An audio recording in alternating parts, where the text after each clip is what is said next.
Greetings, everyone, and welcome to another episode of, I guess this is just one of those lives. Randomly, I'm here with Dave, Hello. and we're also on Delusions of Grandeur, so you could be watching us from one or two sources. And this is another pickup. I have a theme this time, but I'll go into it after I do a very quick show off. I got two new games that I wanted to show off. Over a weekend that I went out to Tyson's Corner, Virginia, which is up close to DC, and they have one of the biggest malls on the East Coast. And I got some video games over there. The first one was a fighting game called the Capcom Marvel vs. Capcom Fighting Collection, which is all of the Marvel fighting games that came to arcades, including Marvel vs. Capcom 2. Obviously, we've got X-Men Children of the Atom, Marvel Superheroes, X-Men vs. Street Fighter, Marvel vs. Capcom, Marvel vs. Capcom 2, and Marvel Superheroes vs. Street Fighter, as well as an add-on, which is the Punisher beat-em-up game that they used to have, where you can play as Punisher or Nick Fury. Kind of cool. And so it's a pretty cool collection. The only issue I have with it is that I was so used to the original version of Marvel vs. Capcom 2. And this one's just the arcade, so there is no like local multiplayer. So you have to do multiplayer online. And a lot of it is a lot of the fun stuff, like the practice modes and stuff like that, is stripped from it because you don't have practice mode in the arcade. But it's still fun. I still say Marvel vs. Capcom 2 is one of the best fighting games ever made, and I still hold to that. Then I also got the Capcom Fighting Collection 2.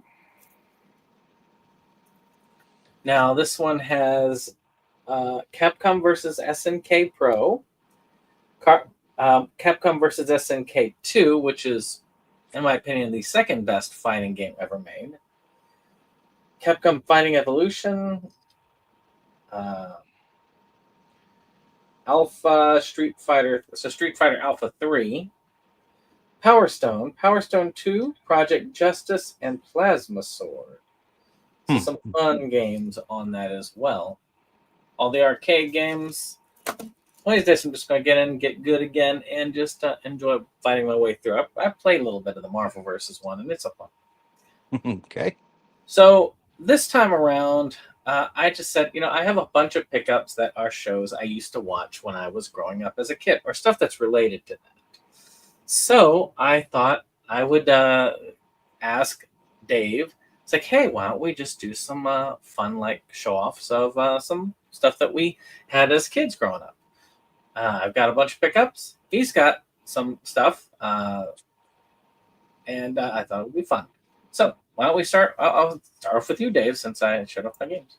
Well, first off, before I get into the shows, you had a couple of games to show. Well, I actually picked up two more games since last time, so I figured I'd show them off while we're at it too. So I got Nino Kunai, Wrath of the White Witch remastered, and its sequel, Revenant Kingdom.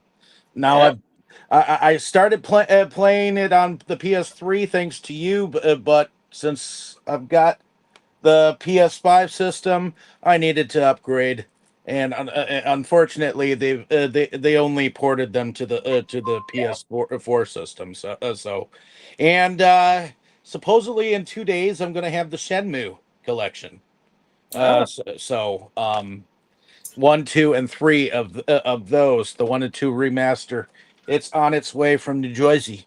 So I tried replaying it on those collections, but Shenmue is one of those that it's hard.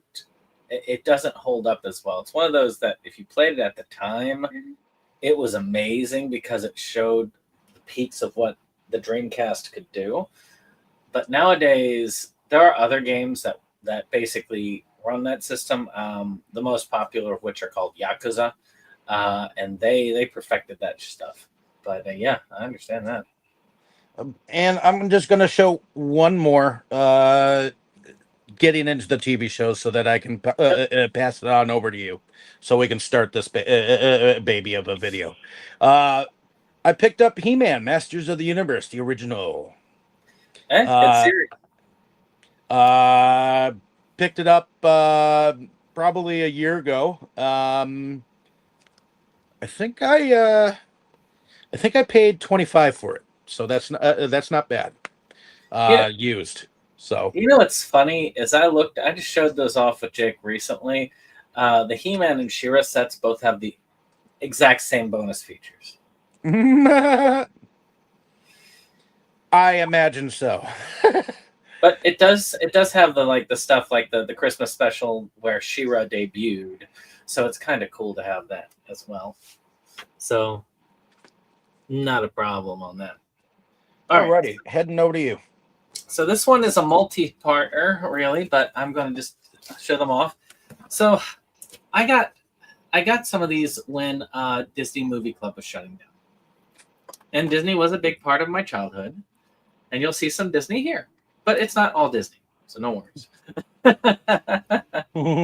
But this, a lot of these are probably going to go into storage after this because I want to watch them once, but I don't need to watch all of them because most of them are extras on other stuff. But I did love having the set, which is the Walt Disney Animation Collection Classic Short Films.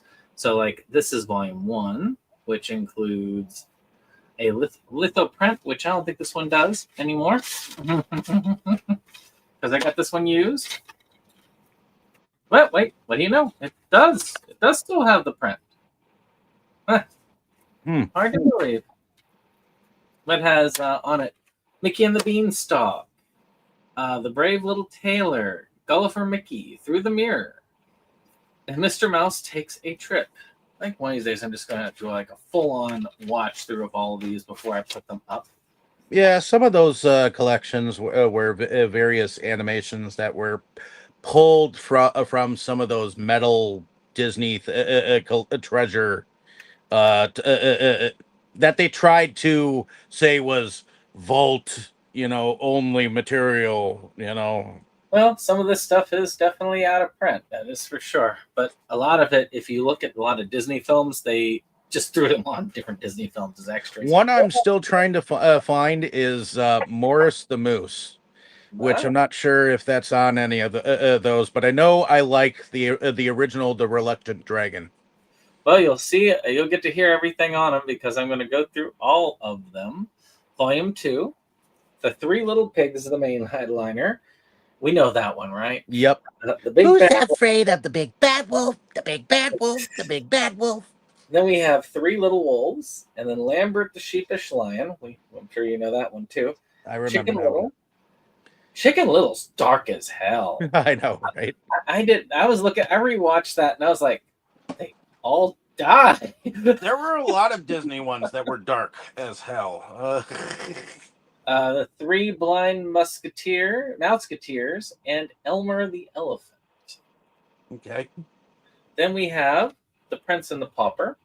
I've actually watched most of these, so I only have a few more to look through. Which has The Prince and the Pauper 1, which is a newish one that they did. The Pied Piper, Old King Cole, A Night for a Day, and Ye Olden Days. Which has like, so you have some pretty cool ones there. Mm-hmm.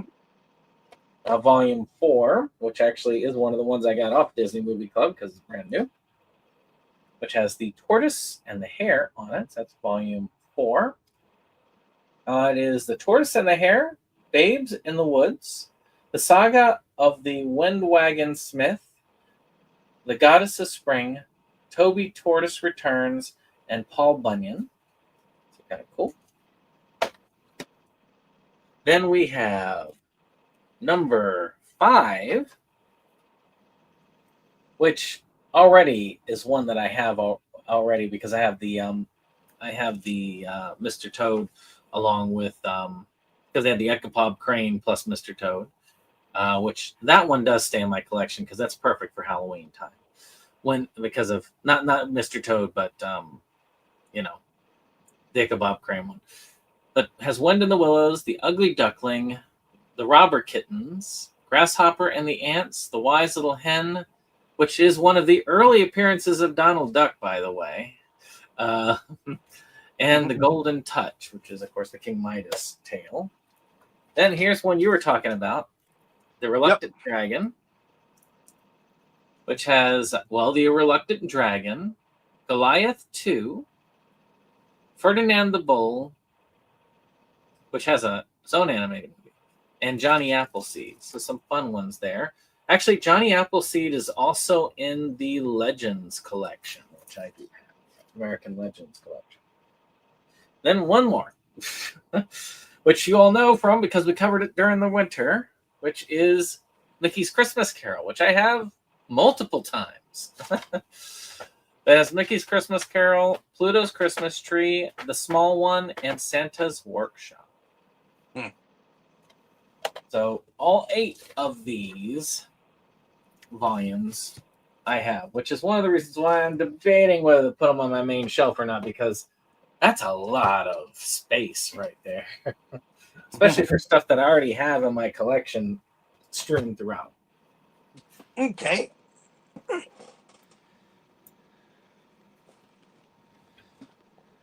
Oh, sorry. I tried switching it. There it goes. Nope. Come on. There it goes. All right. So with He-Man, of course, I also have She-Ra, Princess of Power, the complete original series. Special features. Which, yeah, and the same special features, yes.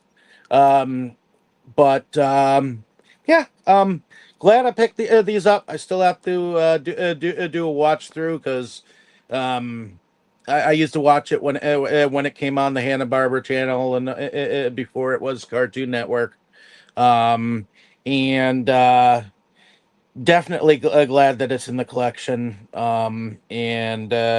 She still looks sexy as all hell. So it kind of makes me mad that the Netflix adaptation had a partial release. It only had the first 3 seasons, and then they'd stopped releasing it. I actually thought it was pretty solid. It doesn't adapt it as well. It's not as true to it as the He-Man one was. But, whatever. Yep. All right, so this one I actually upgraded from DVD to Blu-ray, and that is Pee-wee's Big Adventure. Now, I watched this a lot as a kid. Now, this, of course, is one of Tim Burton's earliest films. It has commentary from Tim Burton, production sketches, storyboards, music-only track with commentary by Danny Elfman, and theatrical trailer. So not a lot. This could use I would like to see a Pee-wee box set that has the show, the production that he had, like the Hollywood production that they used to put on like the play, the documentary that they did, and the 3 movies. That would be really cool.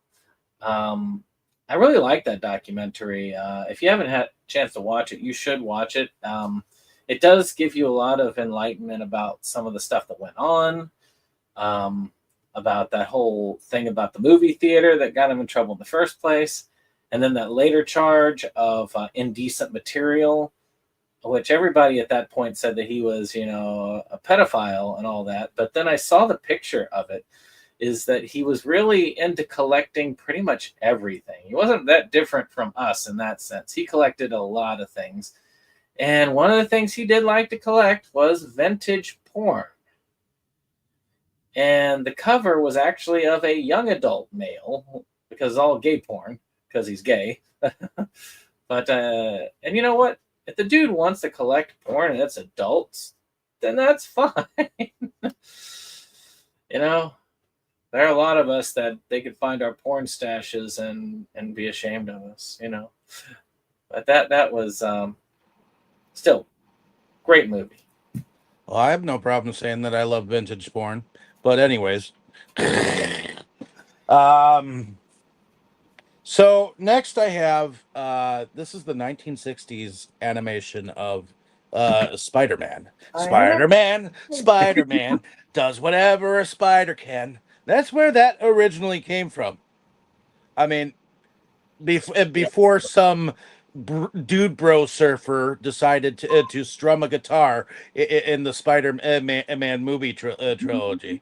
You know, I mean, this was the show to watch. This was to me even better than Superman. I'm sorry, but Spider-Man kicks ass. So I mean, I love Superman and I love the DC universe, but Spider-Man is probably outweighs him by far. So, anyways, Oh moving yeah, on. I'm a big Spider-Man fan. And I like that series. My favorite series is going to be the '90s one, but that's because I was a teen when that came out, and I was the '67 one came out before I was born. But Stan Lee was still young and virile at the time. So we're back to Disney. We're going from Disney to WB to Disney. I have the first 3 seasons of The Adventures of the Gummy Bears. I debated this because I'll never be able to finish the series because they only released these first 3 seasons. But I feel like it didn't have much of a definitive story or end, so it might just be fun just having these. I've learned that I can kind of live without completing certain things, especially since things are now open ended to where there is no completing anything nowadays. But essentially, this was this story about these, well, bears essentially, and they had these berries they picked, and they made this juice that made them like bounce. But the humans, when they drank the juice, could become super strong, so they wanted to, get the juice for themselves. And that Plus, was they had a jazzy title song. So, Gummy Bears, exactly. anywhere, you know. So, next we have okay. My childhood didn't always consist of your random everyday Saturday morning cartoon.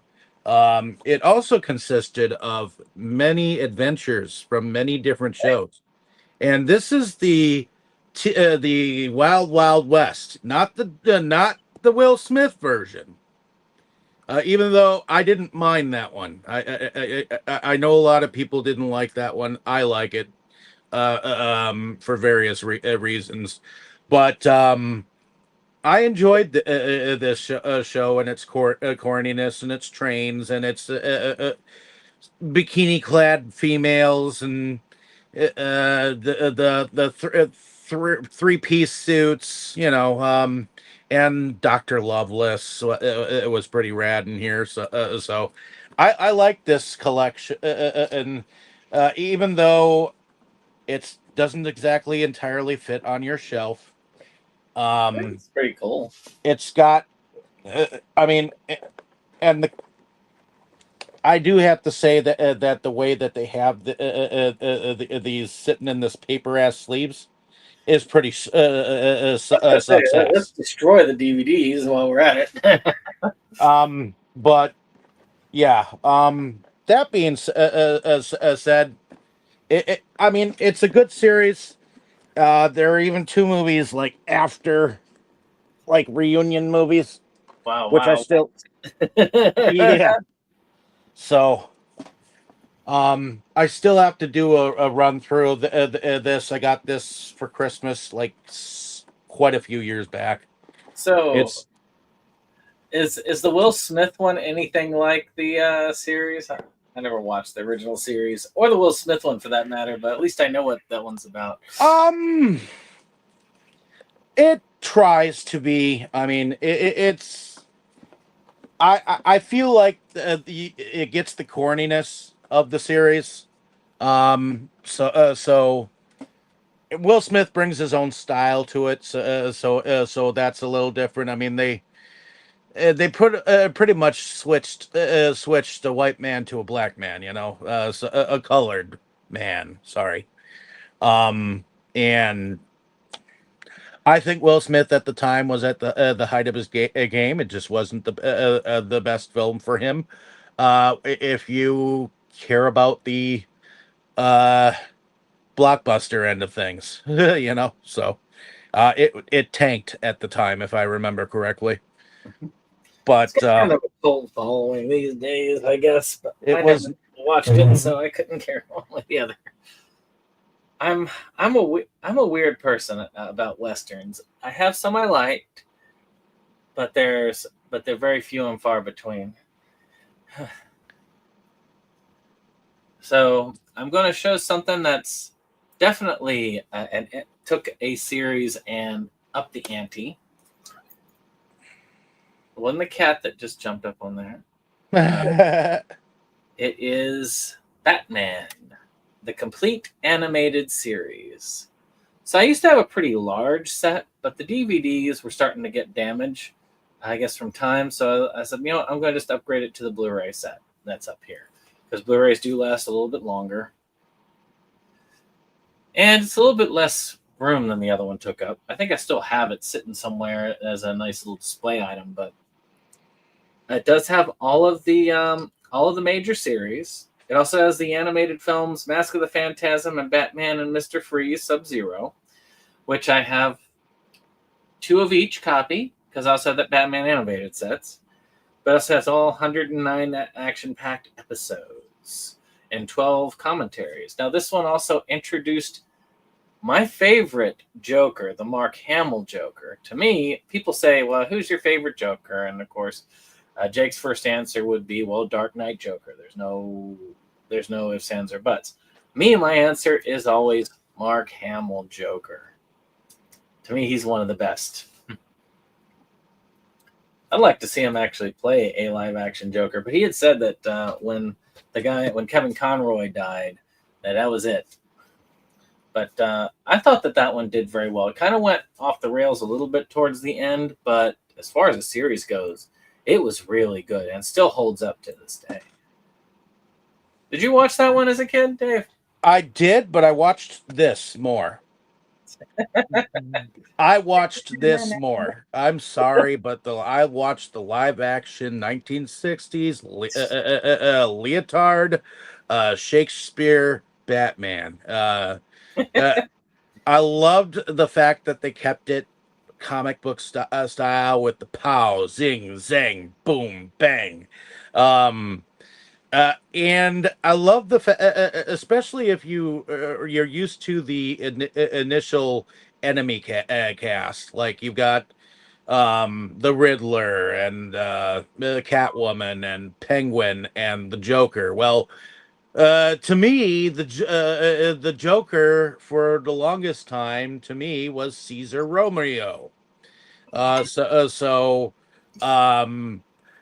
if you were, I watched a lot of reruns of a lot of different TV shows, from Hogan's Heroes to Maverick to you name it, whatever was up. Bonanza, it was a big one. My dad was into a lot of westerns, so I ended up having to grow a love of westerns from a Western Hemisphere. So, but Batman the 1960s is an interesting mix of various adventures, and the fact that I think that even the two playing the title characters, I think they had fun with the innuendos that they had to work with, and some of them were actually corny, but corny in a good way.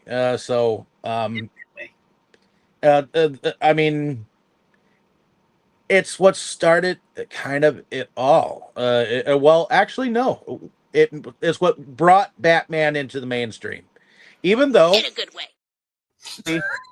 too many serials before this. There was one from the 1930s, and there was one from the 1940s before this. Early serials, like I have one of them sitting somewhere. But yeah, I still have that set myself. I thought about upgrading to the Blu-ray because one of the episodes is kind of damaged on mine, but I need to eventually. You know what's funny is in Batman, the Batman Arkham trilogy, Arkham Knight, the third game. Yeah. There's actually a costume you can wear. You can wear a lot of the costumes from the movies, including like the Keaton and all that. One of the options is actually 60s Batman. So I actually went through most of the game. I never beat it. I have to get back to it. And played most of the game as 60s Batman. So, something fun that you can do when you get to it. So, I watched, in my early years, we had a black and white TV and the three main channels. I admit. And like up until about 6 or 7. Around 6 or 7, my father actually got like paid fairly well, so we upgraded to a color TV and a satellite dish. I was able to get Nickelodeon for the first time. So I did do a lot of Nickelodeon and some Disney while Disney was free. Once they started asking for pay for the satellite one, I stopped. But one of the things I watched on Nickelodeon that I liked, and one of Kim's favorite shows, was Clarissa Explains It All. Now, this is, of course, a bootleg, if you can't tell by the cheap quality. But at least I've got the shows on a physical format. Well, that should probably have Clarissa Explains It All and Ferguson Explains It All, too. But it was a fun little... I liked it a lot. What's weird is that she was really into a group that I got into myself later without any realization that this was the group that she was listening to the whole time. She was big into They Might Be Giants, and I got into They Might Be Giants in high school, so it's kind of funny how that worked. Well, what's funny is that Melissa Joan Hart, she eventually became a director, and she directed the remake of The Watchers in the Woods, if I remember correctly. So that is, even though I know a lot of people were making fun of her because of it, or whatnot, or at the time, I still thought that was an achievement. And this is not too bad. It's like you got this kind of early teen girl and her adventures in her room, and that's one of my wife's favorite when she was growing up. Okay, so next, I got to talk about one of America's sweethearts. Unfortunately, by the time she grew to be an adult, Hollywood had already been trying to forget about her. This is Little Miss Shirley Temple. I need to get a Shirley Temple collection. My grandmother loved Shirley Temple, but I have this has a ton of her stuff. We got Baby Take a Bow, The Bluebird, which honestly, that one on the collection, The Bluebird, I have various other versions of the Bluebird. Bird. It's about the Bluebird of happiness. But Bright Eyes. We got Captain January, Curly Top, Dimples, Heidi, Just Around the Corner, The Little Colonel, Little Miss Broadway, The Little Princess, which was one that was on many times. The Littlest Rebel, I remember that one being on. Rebecca Sunnybrook, Stand Up and Cheer. Stowaway, I remember well. Susanna of the Mounties, Wee Willie Winky, and Young People. But I remember when she started out in short films with the Little Rascals, a little bit. I remember Kids in Africa and Pardon My Pups, some of those. So this is a huge Shirley Temple collection. If you don't have it, you should get it because she is damn cute. I just wish list that one so I would have it. Someone got in there. Fluffy Gamer. Yo, yo, yo. That is great seeing you. Actually, there's probably a couple of these that would be worth something on the find. I've been really enjoying. If you haven't checked out his channel, you should. He is quite a collector himself. and he goes and he finds some pretty cool scores out in Texas. I feel like I've gotten behind on everybody's videos that I watch because I'm always like 3 or 4 weeks or months behind because I try to watch every channel I can. But I love those channels. Actually, it was Fluffy's channel that got me into the Rebel Gaming Club, which I'm eternally thankful because Dan's a good friend, and I just really love that group. They're just amazing people. But where was I? Well, this is a documentary, and this was one of those long ones, but I thought this actually had some relevance over when I was younger, and that is FPS, first person shooter. I agree, Dan is freaking awesome. Matter of fact, he did the theme song for SeptumSin versus the World and the theme for Amityville Webcam. Anybody who's willing to do a song about a possessed webcam is an amazing individual in my book. So this is a documentary about, well, first-person shooters. And as a kid, I was a big gamer. Now I've got like 4 hours a week to game because I'm working most of the time and then using every spare like moment of my time just trying to catch up on things. But this one, it was well worth watching because it goes all over the first person spectrum from the first original ones to so on. And I did a lot of that when I was younger. I liked getting together with friends. We didn't do the LAN parties because I didn't have a computer that I wanted to lug around with me, but I watched them lug their computers around. So, hey, if you haven't watched this, you should definitely check it out. All right. If you were any kid growing up in the 90s, this is a show that you really got into. Never heard. The Teenage Mutant Ninja Turtles. Of course, if I remember correctly, this came after at least the first movie. If I remember correctly, because the animation was not first. The movie was. And then the animation. So 90s. Actually, pretty no. Sure. 87 was the cartoon, and the first movie was 90. Really? Yeah, I figured that much because it's like I figured that they used because they based the movies more off of the love of the cartoon. I was pretty sure. I mean, if they had based it purely off the comics, it would have been dark as hell. Well, this is the series that I got into, and I also got into the games when they began to come out, more or less when I was in like when I went to the Ground Round here in Milwaukee. I don't know if any of you remember any of that that restaurant, but there were a lot of those in the city of Milwaukee, and they would have either the Teenage Mutant Ninja Turtles 2, the arcade game, and then they'd have the Simpsons arcade game. I don't think anybody would have passed up that Teenage Mutant Ninja Turtles one with the 4 like sticks.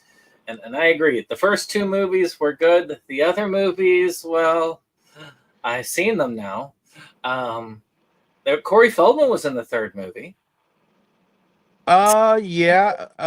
And for some reason, I like the way that they did Bebop and Rocksteady in the new ones. But other than that,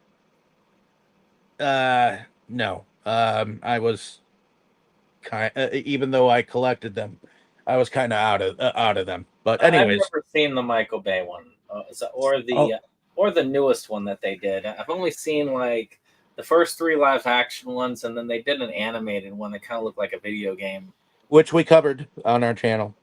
Oh yeah, did we? Yeah, we did. Ugh.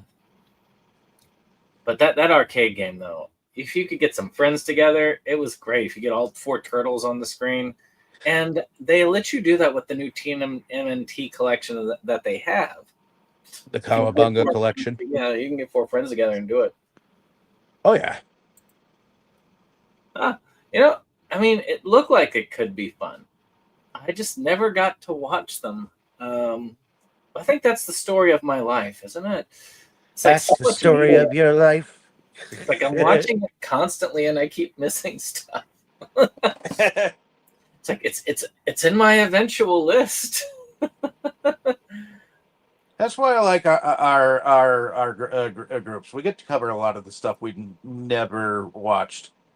Well, it's like tonight's movie. I am so glad that I've watched that thing constantly because I was able to get through like maybe the first episode, and I'm gonna have to go off of memory because time. And Kim wanted to watch it with me, and when Kim wants to watch it with me, then I've got to do it on her time. So I'll probably finish it, but I'll finish it after the show's done. Which, by the way, discussion at 9 o'clock Monday night on the 23rd Eastern time. The Stand miniseries we're covering. So some of y'all must have known this. Of course, you know the real Ghostbusters, but then there were the real Ghostbusters, Filmation's Ghostbusters. I don't know if you remember this one. I remember it a little bit. So they actually had a hard time getting the name because of the show, the original live action show that had the original Ghostbusters name. So when Dan Aykroyd and them were trying to make the movie, they actually ran into that. And of course, Filmation got to keep the name, and they used that to their advantage. So that's why when they did the Ghostbusters cartoon that had the others in it from the movies, they had to call it the real Ghostbusters because they couldn't say the Ghostbusters. And I love it. And to this day, none of the movies have gotten Slimer right. Well, this one doesn't even have him. But unfortunately, this is a bootleg because, well, the original is just so hard. You can't get all of it, first off, and legit. And then that's out there is just so expensive. And I just do not have the money to get those. But if you find them out in the wild, they're worth a pretty penny. They're worth quite a pretty penny. So that is one of those that I would love to catch one of these days. Alrighty, next, everybody knows these guys. They have shown up on many different things. We've got the Looney Tunes. Never heard of them. This is the Looney Tunes Golden Collection, and this has so many shorts on it. That let's see, says right here. Let me look.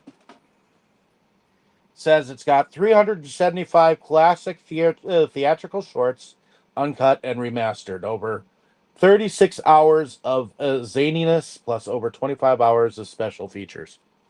I've got the Bugs Bunny one, but I'll admit they're re-releasing those on Blu-ray. I mean, on Blu-ray and 4K, which is good because HBO pulled a BS move and knocked them off of their streaming, which is like, what the heck, man? This is why you get them on physical, because if there's something you really, really like and that you're going to watch over and over again, no, don't collect like me. This is or Dave. This is a sickness here. But if there's something that you really love to watch and you want to watch it over and over again, if you can get it on physical, you best do so just in case, because it could disappear. Or find a way to store it in some way, be it legal or not. So here's one that's fun, and I'm sure Dave will have something to say about this. MTV had some pretty cool stuff, and I really liked this when I was a teenager. I was a late teen when this came out, but it's still childhood. Late teenagership is still childhood. Most late teens wouldn't say so, but I agree with that. I'm old enough to where teenage years is far off away. But this was The Max. Now, I used to like to watch all of those when I was a teen, because that was when, well, actually, MTV started putting these out when I was a teen. And I loved the Image comics and the art style and just the weirdness of it all. So this was just fun. I really enjoyed the show. I wish it got more than one season. The Max comics were also cool. They went to odd places, and I just liked odd stuff. Still do. So, it works for me. Alrighty. So along with I know I also have the Batman animated series, because I did watch that when I was a kid. But another thing, I agree with what he says there. yeah, and they still did in between short films during movies too, from time to time. But the Super Friends Wow. was another series of shorts and television series that was on, that involved Batman and Superman and Wonder Woman, and that was also fairly early in animation history. So Yeah, that was definitely something I watched as a kid. And Spider-Man and His Amazing Friends. yep. I used to watch those back to back. So I have the first 3 seasons of the Muppet Show on DVD that were officially released. But because of rights issues, the Muppet Show could not be released on physical for season 4 and 5. Well, so I got bootlegs of season 4 and 5. I hate that I had to do that because, again, the Muppet Show is an awesome show. And the Muppets are just awesome in general. And I enjoy them to the point where I think the Muppets are one of those that holds up to this day, that adults can watch it and have fun. Kids can watch them and have fun. And the shows really had a good mix of humor. Jim Henson was still very much involved during that point. And it is sad that rights, mainly music rights, had kept these unavailable. So I'm just glad to have it so I can say I have the complete series, because it's worth having. Alrighty. The next thing that I have is kind of a not sure if it's rare or anything like that, but I used to watch it. Found out that it originally had only 13 episodes, but we also got a 80s movie from it, The Garbage Pail Kids. I watched it at the time when it was out. It's cute. Ah, yes, that was a cute card. Actually, I used to collect the cards. I don't know if you did, but I did when I was a kid. I'm not sure about the cards. I remember seeing them. Then there was that horrible movie, but I hold it deep in my heart. But so this one's just a documentary, but it's a documentary about He-Man called The Power of Grayskull, the definitive history of He-Man and the Masters of the Universe. So I guess that kind of goes along with your He-Man pickup at the beginning. Yeah, it kind of does. So it kind of goes into the details about it, about the toys, which you can't talk about He-Man without talking about the toys. It's just what it is. I've got that same documentary somewhere, and if you wanted to have picked it up, it was at Dollar Tree for many, many years. I think that's where I got it. Garbage Pail Kids does not hold up these days. I think there is definitely. I think Dane once said on our channel once about nostalgia goggles, eating it up. I do think that if you're watching it off the bat, it's probably not holding up too well. Actually, all right, Dave. All right. Next, I have Real Monsters. Old school Nicktoon. Yes, Nickelodeon was the best when it came to television series, and this was one of the more zanier ones. I thought the monsters were pretty dope. Yeah, at first they were a little weird, but they were up my alley eventually. So um, on a watch, I've watched a couple of episodes. Still need to watch the entirety of it, but I think it holds up pretty good for the 90s myself. So, well, I mean, it does in a lot of ways. I think some of those Nicktoons hold up pretty good. I stopped watching around that time, actually. It was around that time, was that around the end of when I was watching them, because I was in my late teens by the time that one and Rocko's Modern Life came out. Then when SpongeBob came out, I was a full adult, and I didn't get into the SpongeBob. Neither did I. So this one is one that I really wish would be released as an official Blu-ray set, which is the Salute Your Shorts series. I watched that series constantly as a child, but there's no real official release that I know of, anyway. I mean, There's only I like, thought that they only had a couple of volume sets out, and that was it. and that's sad because it was such a fun show. You had some amazing actors that are still kind of known this day. I mean, you got Michael Ray Bauer, who's really awesome. You know, I actually had approached about that, and I need to follow up again because he was showing them at one time. Is he still doing it? Because I would love for something to go to somebody involved in that series, because I got this thing like 10 years ago, which I've yet to show, which shows how bad my collecting is. But I do want to try and do something to help somebody that was involved in it, at least. So that would be kind of cool to do. So yeah. Also, he has had fun stuff on his channel as well.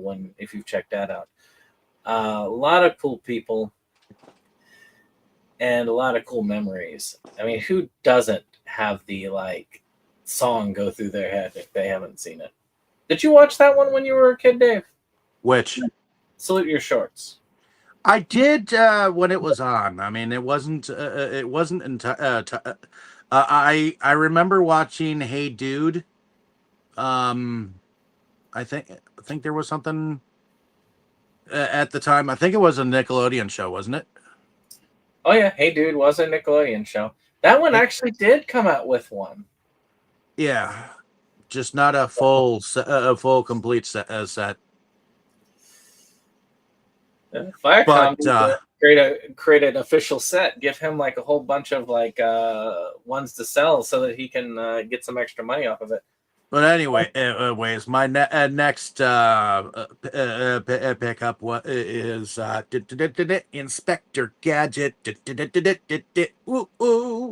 That's a valuable set too. That's actually majorly out of print. Yes, and unfortunately, even though this is out of print, it is not a remastered set. I mean, it is straight from television or whatever the fuck they found at the time, instead of actually remastering it in HD or taking a video camera of the TV. Yeah, I almost feel like that, because you can tell that they didn't even care about tracking on some of the episodes. So I started watching this series on the set, and I guarantee you, it's not my player. It's so, yeah, it is what is, and what's out there. Oh, they do have a complete series out now. Yes, Yes, Sweet. they do. I actually own a copy of it. Yeah, Hey Dude was one that I watched for a little bit while it was on. Uh, I'll have to swoop one of these days. It's sad about Inspector Gadget. I mean, I did finally get the Get Smart original series, which they kind of really based Inspector Gadget off of. Well, I mean, the main character was the guy who voices Inspector Gadget. Um, but it is sad to see that. I would like to see a good remastered set of Inspector Gadget come up. Maybe then I'll be able to catch it. Because the only way I can do this is if I catch, somebody like just not paying attention to the prices. One of these days I'll go to a place that actually has, like where I live, we don't have many places in the wild that sell. We got some Goodwills, but they rarely keep anything. And we got a Second and Charles, which has some cool stuff, but I swear, you have to like sift. I feel like my sifting bones have gone away over the years. But this one is one I picked up off of Vinegar Syndrome. Slopes, a Game Room, Sega: The Complete History, Volume 1. I don't know much about this guy. This is a YouTuber, I think it is. But I am curious about it. I mean, Gaming Historian has his own, so maybe this is also. But, I thought it looked pretty cool. It was pretty cheap on a Vinegar Syndrome sale. And Sega was a huge influence over, culture when I was a kid. Teenager. And, then was it Sega? What was it? Genesis does what Nintendo don't was the thing that they used to do. I don't know if you remember that, like the Nintendo versus Sega. I remember that. So I can't really say that I was a Sega kid. Was it Game Genie that came out on the Sega Genesis or whatever? Both actually got Game Genie. The Nintendo tried to destroy it, but that's one of the big legal battles they lost. All right, so next, these are not. I don't think we have a Blu-ray set of this guy, and I will give you a clue. Old school. Woody Woodpecker, the collections, volumes 1 and 2. There are 75 theatrical cartoons a piece on each. So that's a lot to have on DVD, and it's got a lot of behind the scenes and rare vintage bonus features and whatnot. So it's kind of stacked as far as things go, and I remember these being out of print or whatnot, and then I finally had them show up in like one of my used places for $10 a piece. So, well, I'm getting to my last two. So let's see here. Well, the first one I think you would be appreciative of, which finally got the Toxic Crusaders movie. Okay. And I had to upgrade because I got this Toxic Avenger set, which had all the movies and the cartoon. But the cartoon was loose in the thing, so the cartoon was so scratched up, it wouldn't play. So I had to go ahead and get the cartoon elsewise. But I did separate them out, so I still got the movies, and I still haven't watched those yet. But I got the Toxic Crusaders. They actually did up that to Blu-ray, which had the entirety of it. I have never seen the Toxic Crusader movie. Well, all it is just a shortened version of the episodes. To be fair. Well, I'm talking about the original Toxic Crusader. Was it Toxic Crusader? Yeah, Toxic. Yeah, Toxic Crusaders, the movie, is basically a shortened version using footage from the television series. Well, what I was going to say is, like, I've never actually seen the original movie, like the live action movie. I have yet. You haven't seen the original Toxic Avenger. Yeah, Toxic Avenger. Yeah. If in that case, you better find the Japanese edition of the Toxic Avenger. That's the extended version. So, but this I watched as a child. I don't know if you ever saw this as a child, but I watched this all the time as a kid. I And watched that along with Tales from the Crypt Keeper, the cartoon. it was just cool. The 80s were a weird time. Yes, they were. All right. Was that your last two? I've got one more item. I said last two is our last two. I guess is items. Okay. Like, counts as an item. Like these So, two. I technically have a lot more that I could share, but when Borders was closing down their 3-level madness downtown, and that was a big thing here in Milwaukee because Borders was all over the place for quite some time. This was one of the things I picked up on their discounted thing. I think it was only 20% off or whatnot. But Max Fleischer's Superman, the 1941 to 42 DVD version. Yes, 17 theatrical shorts on 2 discs. It is the authorized edition. The creators were still alive when that was going. Yep. And I also have this version of Superman.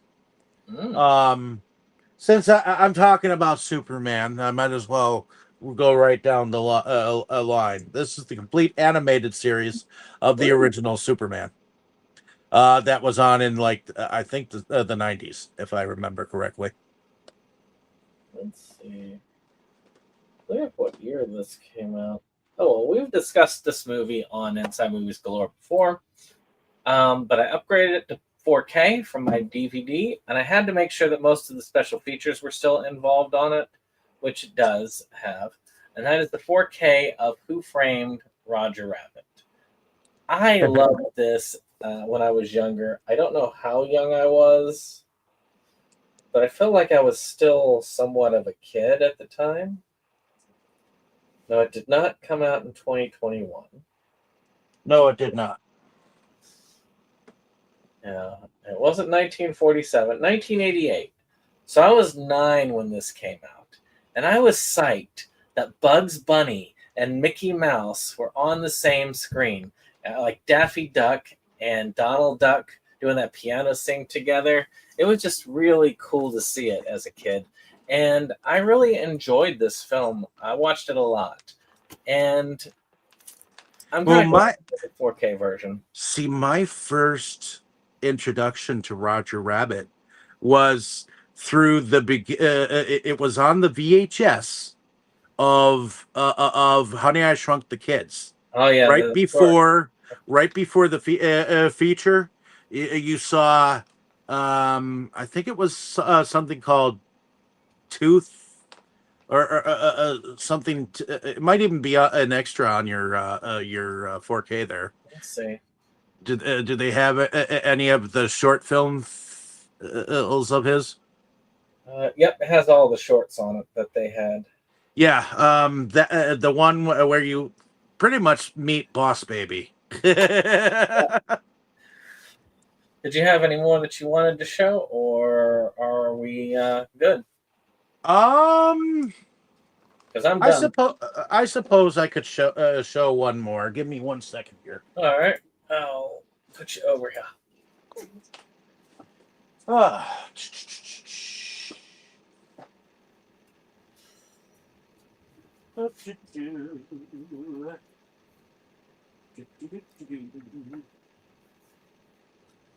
Don't follow me. Okay, I think Get my. I will share these two. So, if you were in trouble for any reason at all, you would think of one cartoon. Mr. Wilson! Mr. Wilson! I didn't like how that set and the Heathcliff set were put together. I don't either, but like I've got Heathcliff as well. Because they were put together in a way that the discs would get damaged, and I never liked that. But I have been tempted for those. because I liked both Heathcliff and the Dennis the Menace. I do have the original live action one, like the black and white live action one, because Shout Factory put those on sale a while back, and I'm glad because that's the one I associate the most as a kid. Oh, the initial live action television Yeah. series.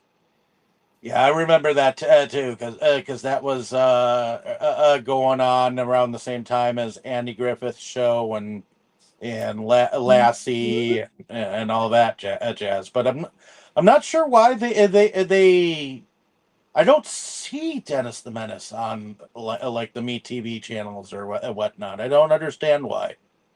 More reason to keep the ones that we have. But so we've had some fun on this one tonight. Of course, I've got to get myself showered because I exercised, but I exercised out in the freaking 100-degree sun out there. Oh, Yeah, I sweat through everything. So I'm going to be getting that stuff ready before I go on with Dave and several others to discuss The Stand. It's actually kind of funny because I've only watched one of the episodes to prepare. I've also watched this. I've watched it a lot as a from teenage, and I actually watched it not long ago either. So that's kind of good. But I've also I recently finished rereading the book, and that was less than about a couple weeks ago. I just finished rereading the book. So okay, so you actually will have knowledge on the book itself. I've read at least half of the book, if anything. the book is interesting, but it's quite different than any of the iterations that I've seen. I haven't seen the new one. I haven't seen the new one they put together. Don't. But the as far as that's concerned, that was back when the Depp and Amber Heard trial was going on. You had a bunch of people say support women, support Amber Heard in this, and then you had people saying don't support her, she's an abuser, and all this stuff. And I'm just like, I want to stay out of this whole thing. So I don't like watching anything during a time when it's highly political. That's why I waited a good year before I watched Ghostbusters, the all-female Ghostbusters one. Yeah. Because I wanted to watch it at a point where I could actually say my opinion of it and have it not be tainted by people going, ew, it's got girls in it, or people are just, or other people going, I believe it's people were perfect, saying it's got girls in it, it's got too much feminism, all that jazz. Yeah. But in the end, I remember my actual opinion of it was identical to a couple others that watched it later on. It's like, I have a real bad experience with the Ghostbusters, mainly because I went to see that particular film on one of those screening things, and the Black Lives Matter group marched into the theater and acted like they were going to pull out some guns. And the police were trying to shove them out the theater, and Tammy was getting all nervous. which is weird because that one you'd think that would be one where you would have people big in supporting. They were basically all dressed up like Black Panther. Well, I mean, everybody. That's the problem with certain groups. Is certain groups are disjointed. They don't have a singular message. But but politically, I didn't hate the movie like other people did. I didn't love the movie like other people did. I thought the movie was okay. A lot of the jokes didn't land. There were way too many dick and fart jokes. I didn't realize how immature the humor was in that movie. I thought that when they're trying to hold up the movie, it's like, this is a women's lib movie. It's great. It's like, no, it's not. It is probably one of the most immature movies I've seen with humor. I thought that the character of the one character person of color in it, her character was almost a racial stereotype, which I disliked. I felt like you could have done better. They should have made her as one of the main doctors, one of the main like groups of them. Make the crazy one the street lady. Actually, that would have gone very well. She's a crazy street lady. I think it's Leslie Jones. She has really good acting ability.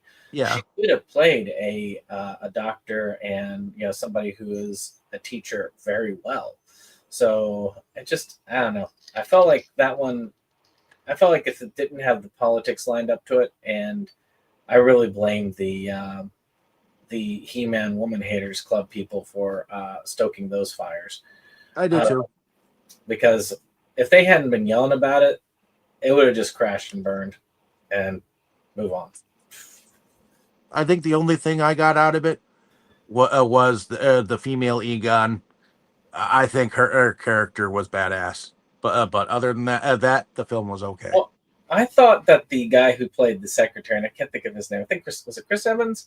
I think Chris Evans did an amazing job of playing a himbo character, and he was hilarious. He got probably the most legitimate laughs out of me for the whole movie. I don't know why.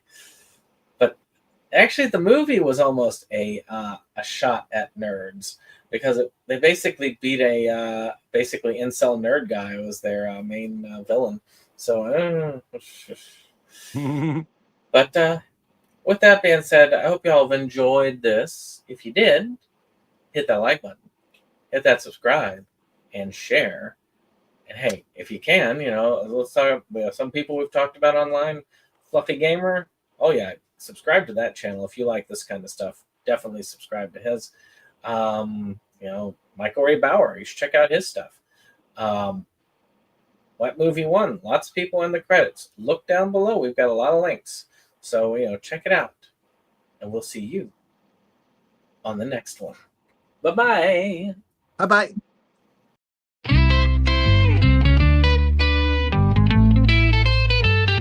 SeptumSin versus the world. It's that place for all the boys and girls. You'll feel real safe, you'll feel real warm. It's a cozy place to ride out the storm. SeptumSin.